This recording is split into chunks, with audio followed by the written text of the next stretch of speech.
Dans cette vidéo, nous verrons comment fonctionnaient les pièges utilisés par les soldats Viet Cong pendant la guerre du Vietnam. Les pièges Viet Cong sont devenus célèbres en raison des dommages qu'ils ont causés non seulement physiquement, mais aussi psychologiquement aux soldats américains pendant la guerre du Vietnam. Physique et psychologique, car les dommages et la douleur causés par ces pièges sur le corps humain étaient vraiment horriblement inimaginables. Les soldats américains entrant dans la tanière de l'ennemi étaient très nerveux car à tout moment, un d'eux serait victime des pièges. Note as agoliment que sovent, parmi ceux qui ont été victimes de pièges, Illinois y avait de soldats qui étaient très fatigués par la bataille. Ce qui a fait chuter leur conscience de la situation, et ils n'ont pas immédiatement remarqué les pièges qui les entouraient. Commençons par les piquets ou les pointes pingies. Ce n'est pas vraiment le piège lui-même. Il est utilisé dans différents types de pièges. Il peut être fait de bambou aiguisé, de bois ou de métal. Il est souvent mélangé à du venin de serpent, à des excréments humains ou animaux ou à du poison pour aggraver ses effets.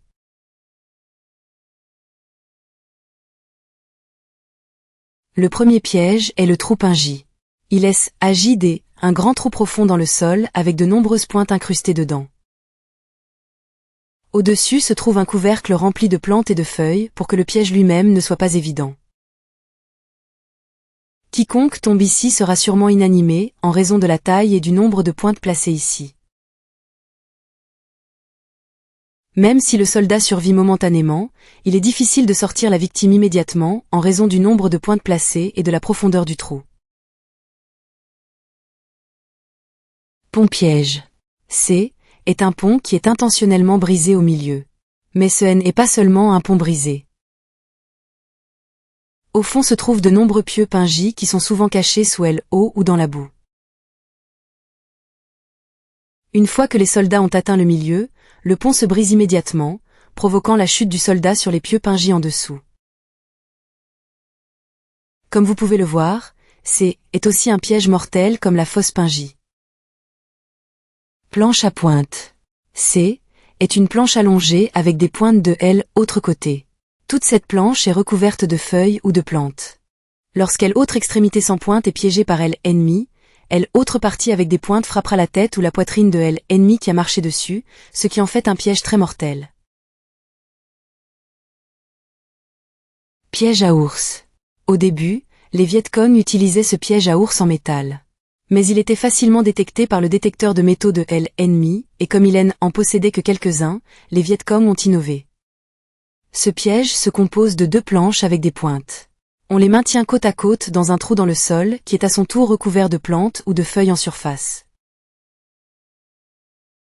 Lorsque le piège est piégé, les 2 parties se replient et les pointes transpercent les pieds de l'ennemi. Même si ce n'est pas mortel, les actions des soldats adverses ralentissent. Piège à mouche de Vénus. Ce piège doit son nom à la vraie plante piège à mouche de Vénus, qui mange littéralement les insectes. Ce piège est une boîte avec des pointes pointant vers le bas à un angle.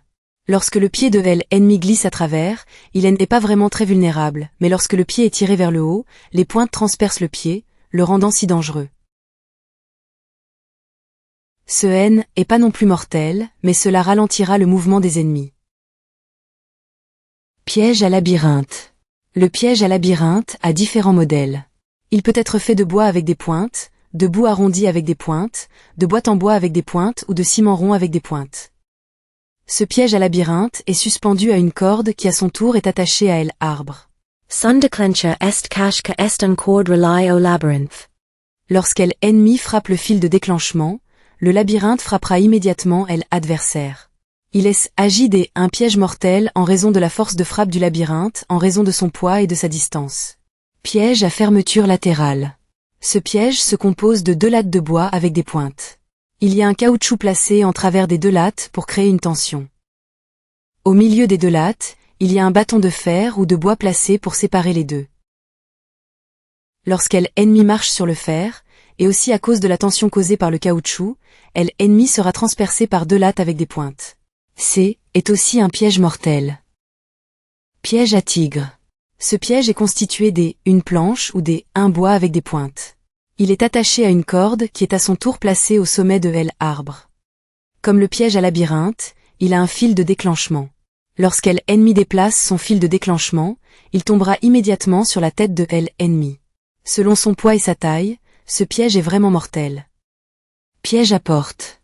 Ce piège est différent car il est placé à l'intérieur de la maison, en particulier près de la porte, mais il est toujours composé de pointes. Comme des autres pièges, il a également un fil de déclenchement qui est attaché à la porte de la maison au piège lui-même. Lorsqu'ennemi ouvre la porte, le fil de déclenchement sera tiré, ce qui fera basculer le piège sur la tête ou la poitrine de l'ennemi, ce qui en fera un piège mortel. Piège à l'arme en bambou. Ce piège est constitué un bambou qui a été plié. À son extrémité se trouvent des pointes. Cette extrémité du bambou est attachée à une corde qui agit à son tour comme un déclencheur. Lorsqu'ennemi déplace son fil de déclenchement, l'extrémité du bambou où se trouvent les pointes se détachera et frappera très fort la poitrine ou la tête de l'ennemi. Il agit un piège mortel. Piège à serpent. Ce piège utilise un serpent au lieu de serpent pingis, mais pas n'importe quel serpent, car ce sont des vipères vertes qui sont connues pour être des serpents venimeux. Un de leurs styles consiste à placer des serpents venimeux, comme celui-ci dans une fosse grande et profonde. Lorsqu'ennemi tombe, le serpent le mord immédiatement. Le problème est que si l'ennemi ne sort pas immédiatement de la fosse, les serpents le mordront à plusieurs reprises jusqu'à ce qu'il ne soit plus en vie. Une autre façon de procéder consiste pour le soldat vietnamien à mettre la vipère verte dans un sac et à le laisser quelque part. Lorsqu'ennemi ouvre, la vipère mordra le soldat ennemi. Piège à frelon. Ce piège utilise un frelon ou une guêpe. La maison du frelon ou le groupe de frelons est placé dans une boîte. Ensuite, la boîte est placée dans des zones que l'ennemi est susceptible de traverser. Lorsqu'ennemi déplace la gâchette, les frelons seront libérés. Souvent, ce piège a une fosse pingis à proximité, donc lorsque les ennemis courent partout, il y a de fortes chances qu'ils finissent dans la fosse pingis. Piège à flèche. Ce piège se compose une planche de bois avec un bambou sur le dessus. À l'intérieur du bambou se trouve une flèche avec un élastique attaché pour que la flèche ait de la tension et une puissance de tir. Le caoutchouc est attaché au crochet de déverrouillage et ce crochet est connecté au fil de déclenchement. Lorsqu'ennemi déplace le fil de déclenchement, la flèche sera libérée très rapidement vers l'ennemi. Et pourquoi ce piège est si mortel. Piège à cartouche. Ce piège est difficile à détecter car il est si petit. Il consiste en une balle placée sur un clou qui servira de percuteur. Ce dispositif est placé dans un trou qui adapte parfaitement au pied de l'ennemi. En surface, il est recouvert de bambou et des herbes. Lorsqu'ennemi marche dessus et que le pied glisse à travers, l'amorce heurtera le clou provoquant l'explosion de la balle. Grenade dans une boîte. Ce piège consiste en une grenade placée dans une boîte. Vous pouvez utiliser 2 grenades et 2 boîtes ou une seule. La grenade dans la boîte a pas de goupille de sécurité ni d'éléments de retard. Il y a une corde qui relie la grenade au bâton auquel le fil de déclenchement est attaché de l'autre côté de la route. Ce piège est souvent placé le long du chemin. Lorsqu'ennemi touche le fil de déclenchement, la grenade explosera immédiatement car il n'a pas d'éléments de retard.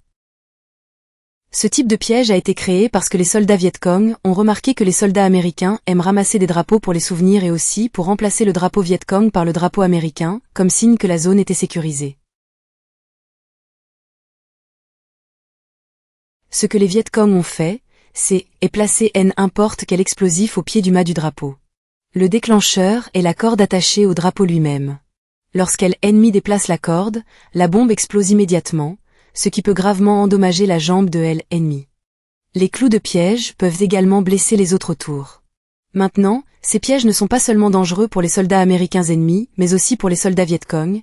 Ils ont donc fabriqué des marqueurs de pièges pour savoir il y avait des pièges dans les environs et où ils étaient placés.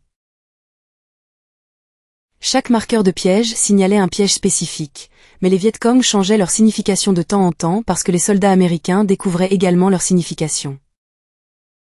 Mais une seule chose est importante, lorsque vous voyez ces marqueurs de piège, un piège est placé à proximité. Dans la prochaine vidéo, nous examinerons les tunnels du Viet Cong. Vous pouvez également voir comment fonctionnent les bombes atomiques qui ont explosé à Hiroshima et à Nagasaki, au Japon, dans cette vidéo. Merci d'avoir regardé.